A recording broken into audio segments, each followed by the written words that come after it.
Hey, welcome back to Silver Bull Channel. Just a quick look at Fukushima again. This comes from the New York Times. I've put a link in the thing below. It's probably the best map I've seen of it. Gives you some sort of idea of the Fukushima disaster.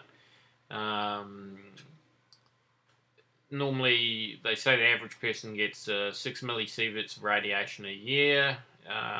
However, there's an area about the size of Manhattan that gets 100 millisieverts a year, so it's just unlivable.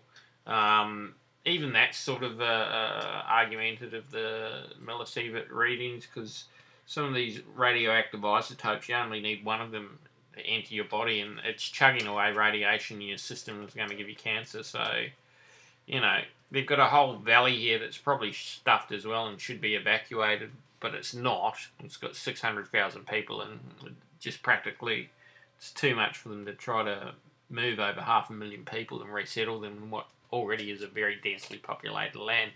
But they're talking about billions of dollars, maybe even $1 trillion to clean up this area here.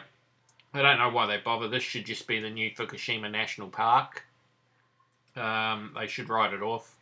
I'd expand the evacuation zone a bit more even. It makes up about 3% of their landmass.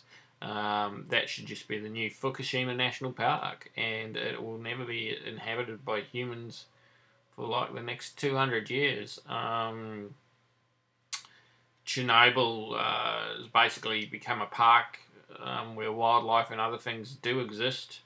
And it's amazing some things that haven't been seen in that area for a long time now are existing in Chernobyl, and I would think in Japan could really do itself a favour by having a bit more of its land in a national park.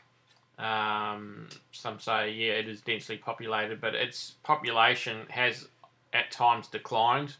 I'm sure this recent disaster will show another decrease in their population.